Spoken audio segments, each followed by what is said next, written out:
Hi, I'm Julia. Let me take you back to that sunny Saturday. It started like any other, but ended up changing everything. As I pulled into my brother Ethan's driveway, I felt a mix of excitement and nerves. It had been a while since the whole family gathered, and I was eager to see everyone, especially since I had just landed my new job as a manager at a top marketing firm.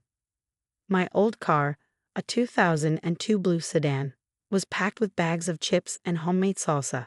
It wasn't much to look at, but it was mine, paid off and reliable. As soon as I got out, Ethan was the first to greet me. "Hey, Jules, we were starting to think you bailed on us." "Never," I laughed, handing over the snacks. Traffic was a nightmare. Walking into the backyard, the smell of grilled burgers hit me. And there was Vanessa, Ethan's wife, looking like she just stepped out of a magazine shoot in her summer dress and designer sunglasses. My parents waved from the grill, and my younger siblings, Mike and Sarah, were setting up outdoor games. Finally, the guest of honor arrives.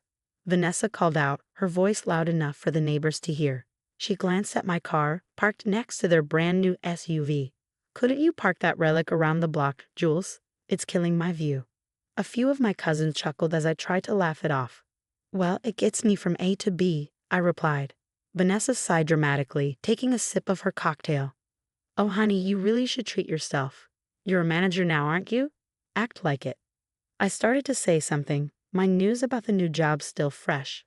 But Vanessa had already moved on, gathering a group to announce the start of a game. I stood there, her words stinging, until Ethan caught my eye and shrugged apologetically, mouthing, "Don't let her get to you." The afternoon went on with the usual barbecue fun, games, mingling, and catching up. But Vanessa's comment gnawed at me. It wasn't just about the car, it was her way of reminding me where I stood in her world. As we all sat down to eat, the conversation buzzed with updates from everyone's lives. I shared my job news, receiving congratulations and questions from family, all while Vanessa played up her role at the same company. She had no idea the bombshell I was about to drop. "So, Julia, it must be a big step up from your old gig, huh?" Vanessa said with a smirk. "Hopefully they're paying you enough to upgrade that car soon." She nudged Ethan as she spoke. Before I could respond, my mom interjected. "We're all so proud of Julia. She's worked hard for this." The meal went on with laughter and stories, but tension simmered just below the surface. As the sun set and people started saying their goodbyes, I helped clean up, all the while thinking about Vanessa's arrogance and the reality of what awaited on Monday. That Monday morning, walking into the sleek glass building, my stomach was in knots. First days are always nerve-wracking, but this one was different. I was stepping into a managerial role at one of the most prestigious marketing firms in the city. The receptionist greeted me warmly. "Good morning, Julia. They're ready for you upstairs." Stepping out of the elevator, I was greeted with applause from my new team. The director, Mr. Carter, shook my hand. "Everyone, let's officially welcome Julia as your new project manager." The room buzzed with excitement, but my eyes quickly found Vanessa. She was clapping, but her smile was tight and her applause hesitant. She hadn't known I would be her new boss until this very moment. "Let's catch up after this, Julia," Vanessa said, her tone a mix of surprise and forced cheerfulness. "Sure, let's do that," I replied, calm and composed, though my emotions swirled beneath the surface. After the meeting, as everyone returned to their desks, Vanessa lingered. Her steps were slow, her usual confidence diminished. "Julia, about the barbecue, I hope there are no hard feelings," she said softly, a far cry from her usual boldness. "Vanessa, let's keep our focus on work," I said, my tone professional. "Personal matters stay outside these walls," I replied with a polite yet distant smile. "Of course, Julia, you're right," Vanessa nodded, though her eyes darted away, barely masking her unease. Over the next few days, I dived into project files and performance reports. Vanessa's work required special attention. There were inconsistencies in her project timelines and budget allocations that didn't add up. During one of our one-on-ones, I decided to address it directly. "Vanessa, I've noticed some discrepancies in the Smith account. Can you walk me through your process here?" I asked. "Sure, I mean it's probably just minor oversights. You know how it goes, deadlines and all," she laughed nervously, fidgeting with her pen. "Minor or not, accuracy is crucial, Vanessa. We can't afford mistakes, especially with high-profile clients. Let's go over this together, shall we?" My tone was firm, leaving little room for excuses. Yes, absolutely. I'll pull up the details now, she said, her fingers trembling slightly as she tapped on her keyboard. As we reviewed the files, it became clear that Vanessa was cutting corners. Her work barely skimmed acceptable standards. Each session revealed more gaps, and I documented everything meticulously, preparing for the inevitable. In our next meeting, I laid out the documented discrepancies. Vanessa, based on these reviews, I see a pattern of oversight that needs to be corrected immediately. I understand, Julia. I'll make sure to tighten things up. Thanks for pointing these out, she responded, her tone a mix of gratitude and discomfort. I nodded. Let's ensure it doesn't continue. Our clients and our team rely on our diligence. As she left my office, the weight of the situation seemed to settle on her shoulders. For me, it was about protecting the integrity of our work, but I couldn't help but feel a faint twinge of satisfaction. Justice, in its own way, was being served. That following Monday, the stakes were high, not just for me, but for Vanessa too. Today was her proving ground. She walked in, clutching her oversized designer bag and a stack of files, her heels clicking assertively on the polished floor. About a minute? I beckoned her into my office, my tone purposeful. Sure thing, she replied, smoothing her blouse as she sat down. I'm putting you in charge of the Henderson project, I said, laying out the project details in front of her. It's small but crucial. Think of it as an opportunity to showcase your skills. Vanessa's eyes flicked up, a mix of nervousness and excitement shining in them. Really? Thanks, Julia. I won't let you down. I nodded, watching her closely. I'll be guiding you through it, but I want to see what you can do when you're leading. As the days rolled on, I kept a close watch on her progress. Meetings were frequent, and I documented every decision and approval. Vanessa's initial enthusiasm began to wane as the pressure mounted. During one of our strategy sessions, I asked Vanessa during our last review, you mentioned outsourcing some of the graphics work. Have you vetted the vendor properly? Oh yeah, they're good. I think they'll be fine, she replied hastily. It's crucial they're more than just fine. Can you share the vetting process you followed? I pressed, knowing any misstep now would be on record.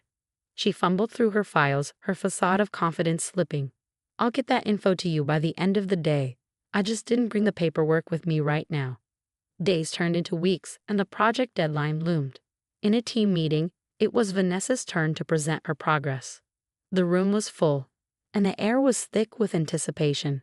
Vanessa stood at the front, her report in hand, but her usual poise was absent. All right, let's see. For the marketing strategy, we're planning to. She stumbled over her words. Her report lacked the depth and clarity expected. Mr. Carter, seated in the corner, raised his eyebrows and gave me a slight nod. This was the moment. Vanessa, I interjected, could you elaborate on how the budget was allocated? There seemed to be some discrepancies between your report and the initial estimates.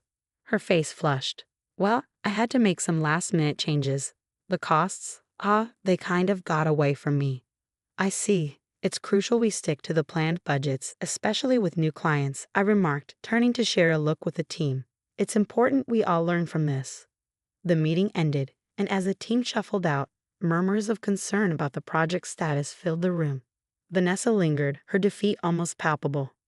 Julia, I tried to handle it. I don't know what went wrong, she confessed, her voice low. Managing projects is about oversight and adaptability, Vanessa.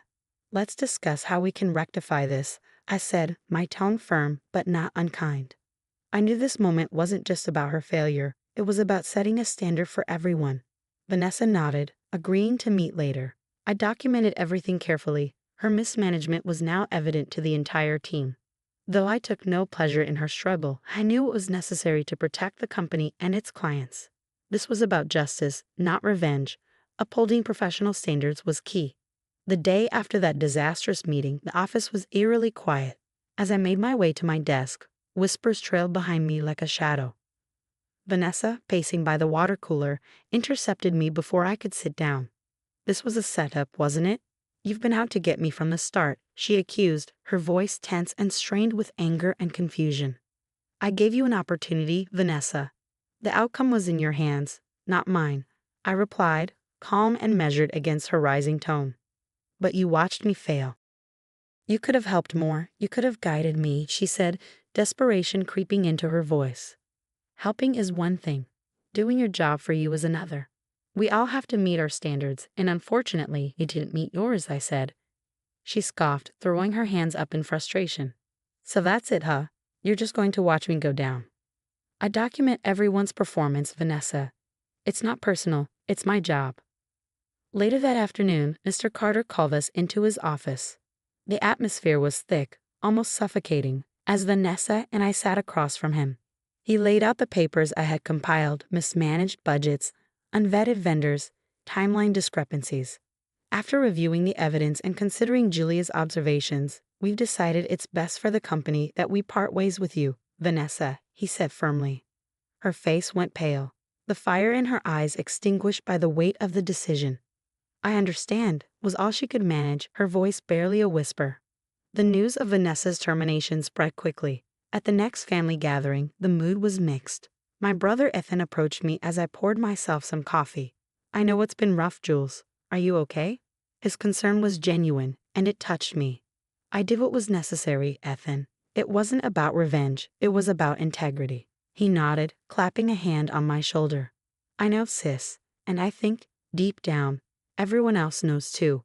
Our parents, ever supportive, made no comment on Vanessa's absence, choosing instead to focus on the family being together. As the night wore on, the heaviness lifted somewhat, laughter and chatter filling the space between us. Driving home later, the quiet hum of my old reliable car gave me a moment to reflect. Sitting in the driver's seat, watching the streetlights blur past, I considered everything that had happened. My job had demanded tough choices, ones that affected not just me, but the people around me. While I never sought to hurt Vanessa personally, my role was clear: uphold a standard. Ensuring justice at work meant making hard decisions, even if they impacted family. And while the weight of those decisions was heavy, I drove on knowing I'd done my job with as much fairness and integrity as I could muster. The road ahead was clear, guided by the principles I valued most. And that wraps up our story. What do you think? Was Julia right in her handling of Vanessa's situation, strictly upholding her professional duties? Or could she have been more supportive despite their past issues?